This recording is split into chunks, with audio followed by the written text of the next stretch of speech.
Just a few years ago, this book was released, The Game Console, Photographic History from Atari to Xbox by Evan Amos, publisher No Starch Press. I love this book. I bought it on Amazon around the time that it came out. It's been a few years. I think I bought it back in 2018 maybe.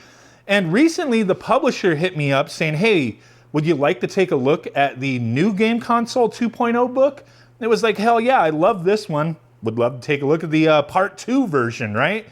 And once I got this, I took a look through it, and one of my thoughts and what I want to share with you guys, especially if you already bought this one, is like, do you really need to buy this one? Because initially I thought, oh cool, they made a new book that goes over stuff that they didn't go over in this book. And while that is true, this is essentially just a second edition of this that has been heavily revised and expanded, hence the revised and expanded up there, second edition.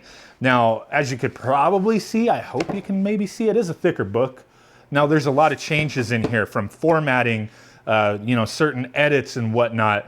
The expansion into the 9th generation of gaming. This one only went up to the 8th generation, but that's not all that is done to this book. Like, this isn't, oh, they just added the 9th generation, whereas this one just went up to like the 3DS, Vita, Wii U, PS4, Xbox One, Switch, and then a few other like random things, Amazon Fire TV, Steam Link, and whatnot. This goes quite a bit further than just that. It goes into the 9th generation, like I said, but it also expands upon each generation that was listed in the original book here. So like the 2nd generation, there's gonna be tons more consoles added to it versus what was in this. And then certain areas, there'll be like formatting changes with the way the pages are set up, different images have been added, rearranged. So it is, a new book in a sense, but it expands upon this, adds to it, that kind of thing. This is available on Amazon right now. I just looked, it was like 30 bucks. I think this one was like 25.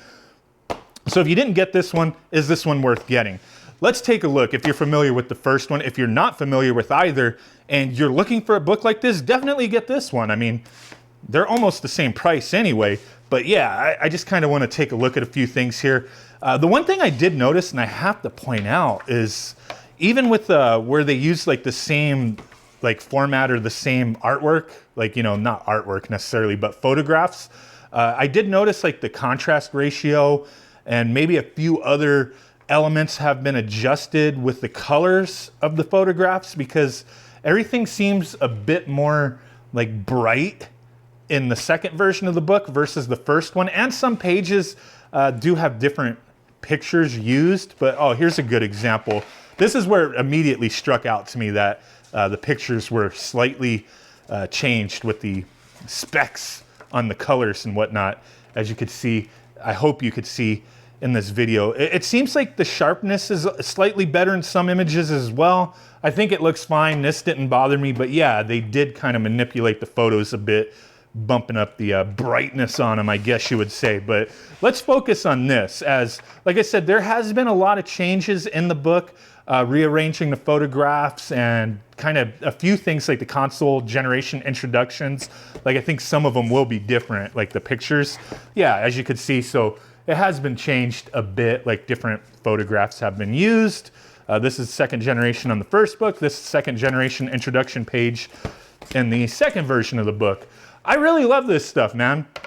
Like, I have a pretty big collection of gaming related books, and while this is like not like a history book in the sense that it goes over each console thoroughly, it gives you like a little blurb, the price that it originally launched at, some specs, how many games were released, and then maybe a couple paragraphs or a few per console, that kind of thing. The years listed up there.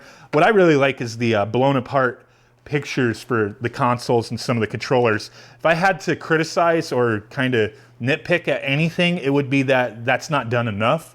Like, I feel like every console in this book should have a blown apart image, especially for the controllers, because you'll get to some where it's like, man, I really wish I could like see the insides of the controllers. That would be cool. But not everything's consistent with that. Look at that, like the Odyssey 2. That's all that was inside this shell? I mean, it's enormous size. The Odyssey 2 is almost completely empty inside. So little blurbs like that. Pretty cool stuff. I don't want to go through everything in this book. I just want to kind of showcase what you'd be getting yourself into. I absolutely love this kind of stuff.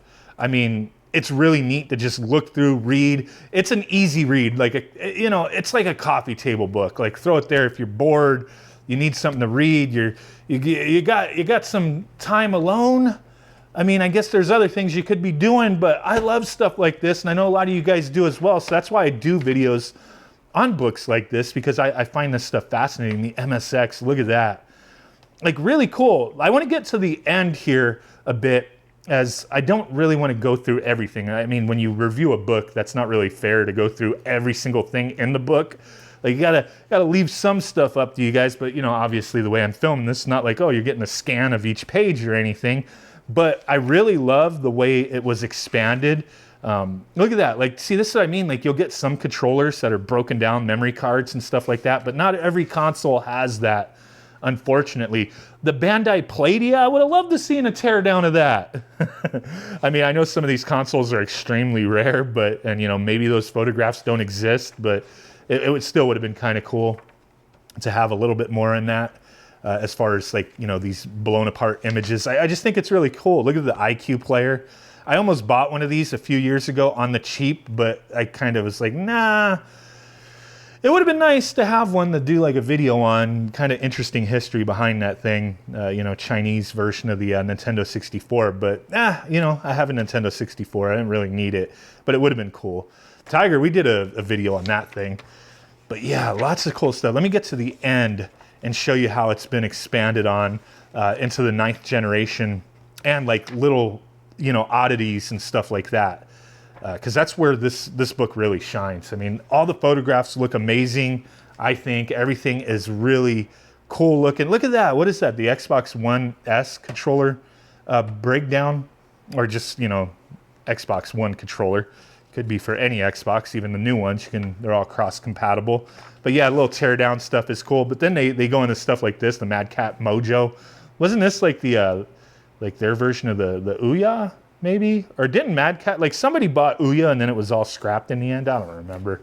But this is the stuff. So 9th generation, you may have already seen some of the stuff I was talking about. But we get into the Nintendo Switch has been added to the 9th generation instead of the 8th generation, which I believe in this one, yeah, it was just listed as 8th, because this one kind of blurred the lines of generations, right? Yeah, I'm pretty sure in the first book, the Switch was listed in the 8th generation section.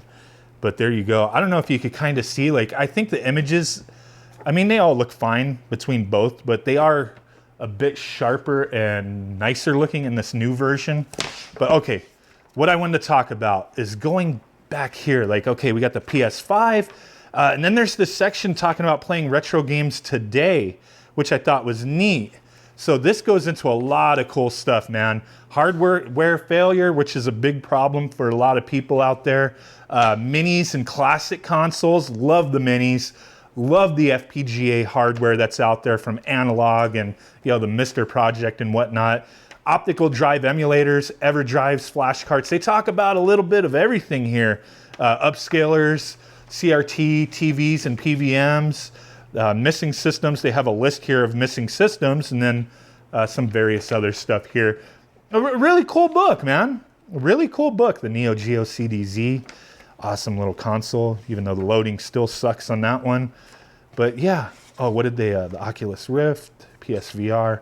There's about the author, a little bit more in the way of pictures, and that's pretty much it. Now, the only thing that I could really criticize about this book, and I really hope it's just my copy, is the binding seems to be worse than the original one.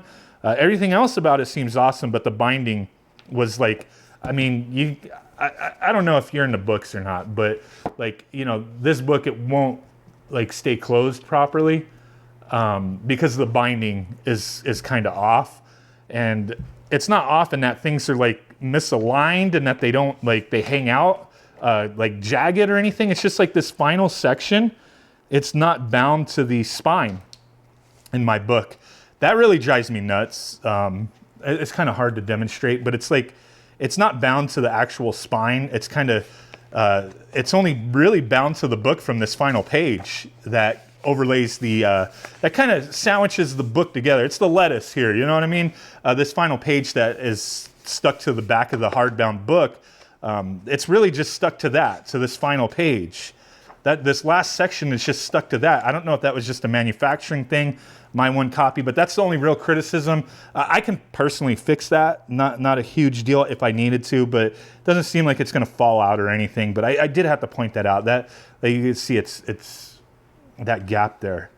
Not cool, man. Not cool. And it's just not stuck to the spine at all. It is what it is. But it's a really nice book regardless. I didn't have any issues like that with this one. Look at that. Perfect. Stays closed. This one does not.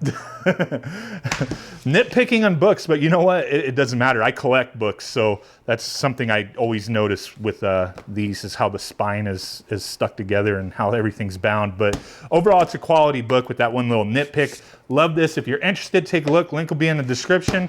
Thanks for watching. Let me know if you guys want to see more content on books. I mean, I do magazines every once in a while.